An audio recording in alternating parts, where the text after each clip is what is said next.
ನಾನಿವಾಗ ನಿಂತಿರೋ ಜಾಗದಲ್ಲಿ 2004ರಲ್ಲಿ ಸುನಾಮಿ ಬಂದಿತ್ತು.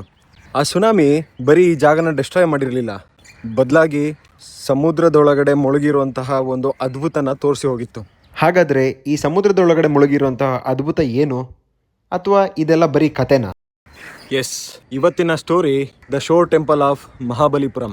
ಚೆನ್ನೈಯಿಂದ ಸುಮಾರು 60 ಕಿಲೋಮೀಟರ್ ದೂರದಲ್ಲಿರುವಂತಹ ಈ UNESCO world heritage site temple Bay of Bengal ಸಮುದ್ರದ ತೀರದಲ್ಲಿರೋದ್ರಿಂದ ಇದನ್ನು ಶೋರ್ ಟೆಂಪಲ್ ಆಫ್ ಮಹಾಬಲಿಪುರಂ ಅಂತ ಕರೀತಾರೆ.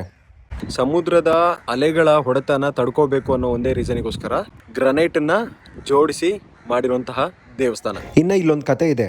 ಅದೇನಪ್ಪ ಅಂತ ಹೇಳಿದ್ರೆ, ಇಲ್ಲಿ ಇತ್ತು ಅಂತ ಹೇಳೋಂತಹ ಒಂದು ಸಿಟಿ ಏನಿದೆಯಲ್ಲ, ಅದು ಎಷ್ಟು ಬ್ಯೂಟಿಫುಲ್ ಆಗಿತ್ತು ಅಂತ ಹೇಳಿದ್ರೆ, ಸ್ವತಃ ದೇವರೇ ಈ ಜಾಗದ ಸೌಂದರ್ಯನ ಕಂಡು ಅಸೂಯೆಪಟ್ಟು ತಾನೇ ಖುದ್ದಾಗಿ ಈ ಸಿಟಿನ ಮುಳುಗಿಸಿದಂತೆ.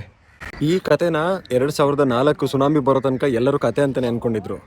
ಆದರೆ 2004ರಲ್ಲಿ ಸುನಾಮಿ ಬಂದಾಗ ಏನಾಯಿತು ಅಂತ ಹೇಳಿದ್ರೆ, ನೀವು ಫಿಲ್ಮ್ಗಳಲ್ಲೆಲ್ಲ ನೋಡಿದ್ರಲ್ವಾ, ಸುನಾಮಿ ಬರೋದಕ್ಕೂ ಮುಂಚೆ ನೀರು ಹಿಂದ್ಗಡೆ ಹೋಗ್ಬಿಡುತ್ತೆ.